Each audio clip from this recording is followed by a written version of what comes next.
Your ticket, please. Oh, yeah. Oops. All right.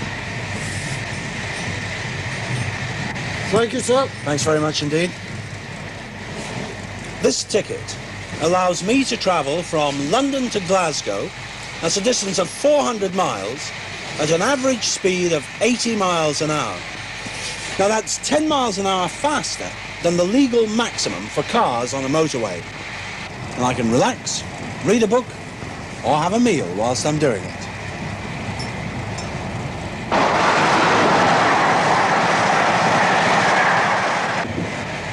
Right now, we're running at a steady 100 miles an hour. That bell tells the driver that it's all clear ahead. But that sign tells him to reduce to 70. The line curves quite sharply here, and if he carried on at the same speed, I'd soon know all about it.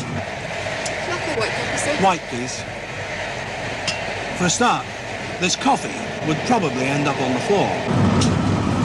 Most railway lines in Britain are far from straight. The main line between London and Glasgow has dozens of curves like this which slow the train down and make the journey that much longer than it would have been on a straight track. Well, of course, one answer to that problem would be to eliminate all these curves, to build an entirely new straight track, just as they did in Japan for the famous bullet train.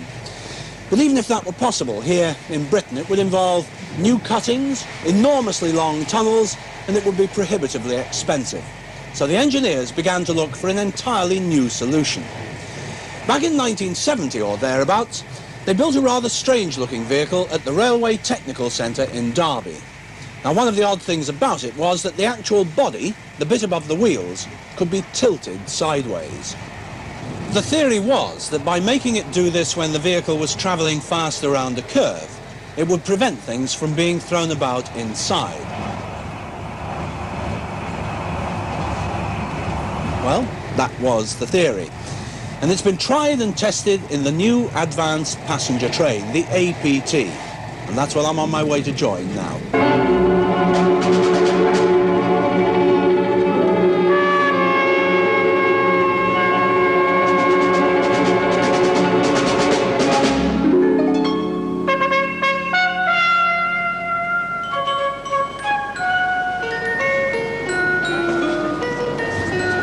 Oh, well, it's very futuristic looking, isn't it? It's more like being on the flight deck of an aeroplane than a locomotive. The indicators here, this one's been around a long time, hasn't it? Yes. It's an automatic warning system.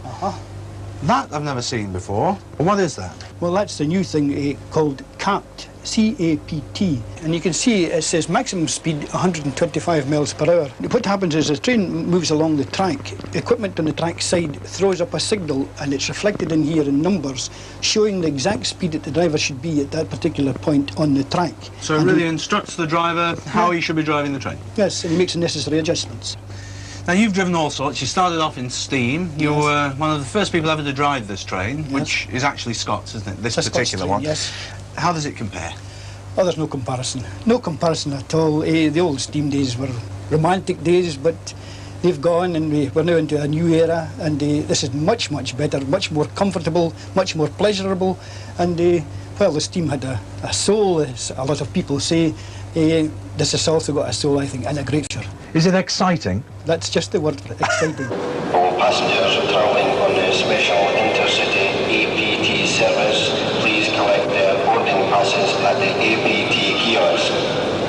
All passengers travelling on the special intercity APT service, please collect their boarding passes at the APT kiosk.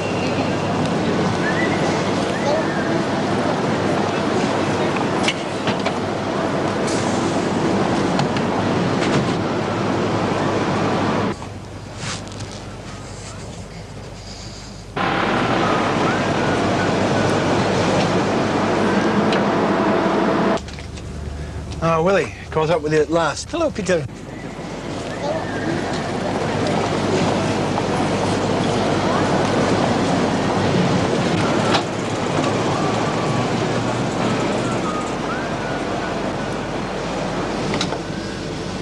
Hello, driver.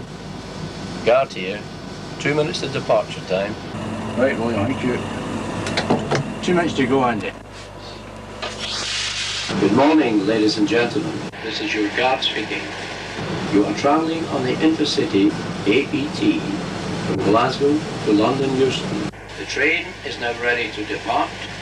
Will passengers please stand clear of the doors? Thank you.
Hello, Peter. How are you enjoying your trip? Oh, it's tremendous, tremendous. I must say, when we started off, because I was looking for it, I noticed every time the train tilted, and they were tilting slightly at the moment, but I've actually forgotten about it. So explain to me again, why is it so necessary? Well, of course, the tilting's here only for the benefit of the passenger. You must realise that a conventional train can't go any faster through the curve simply because of the comfort of the passenger. Yeah. As you go through the curve, you're thrown to the outside of the curve by the motion of the train. Now, APT gets around this by tilting the body of the train. It's a bit like riding a motorcycle fast around the bend. Exactly, that's it. But the same forces apply. You're going into the curves at a faster speed, so doesn't that put more wear and tear on the track? No. By careful design, APT is no harsher on the track at its higher speeds than our existing locomotives at their lower speeds. Indeed, in the straight, APT creates only half the force levels that a conventional train does. It's extraordinary. It sounds like very good news for the track builders, doesn't Indeed, it? yeah. And I mean, we're going pretty quick at the moment. About what?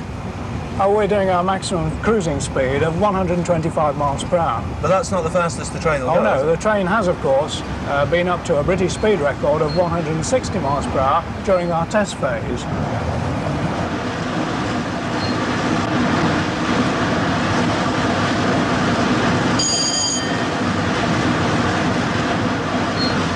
I must say, Brian, that with all these new developments, it does sound to me like an extremely expensive project. You've got to remember, Peter, that we have a financial head start on this project by not having to build new tracks and install new signalling. Now, on top of this, APT is designed to operate at a cost per seat mile no different to today's trains. So you won't be charging a supplement for people to travel on this train like you do on continental ones? No, no. You've got to remember, of course, that the smooth shape of the APT produces a very low running cost.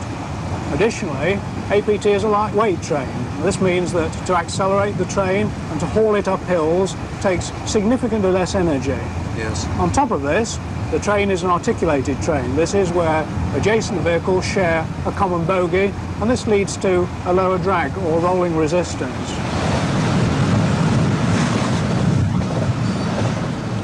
You've already developed the high-speed train, the Intercity 125 diesel. Why do you need an APT? The reason is simple, Peter. APT is absolutely unique in its ability to operate through curves at significantly higher speeds than any other train can do.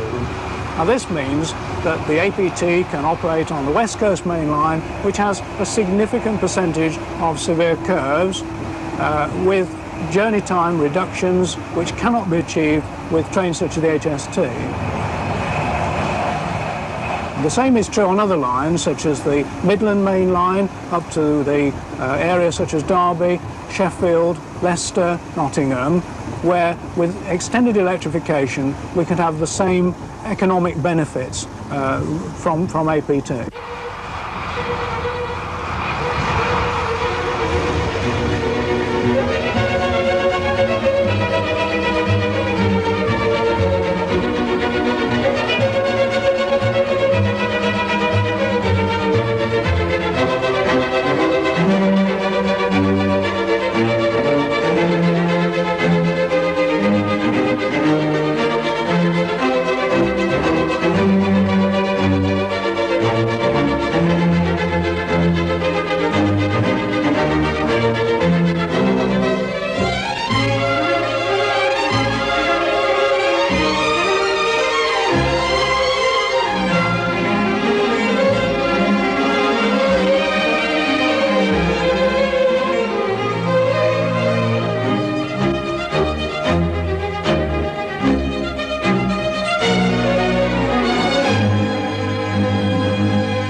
Well, I've had an excellent breakfast in the most delightful surroundings. And this is the first time I've travelled on a train anywhere in the world at an average speed of approximately 100 miles an hour. But then again, this is the first time I've travelled on the APT. The conventional service from Glasgow to Euston is good. It's not a patch on this. It's smooth, it's quiet, and an altogether delightful experience. Everything that the developers and designers have told me the train should do, it does appear to do, and does it exceptionally well. I'll be in Euston a little over 4 hours after leaving Glasgow Central. And that's got to make this a train very much worth taking.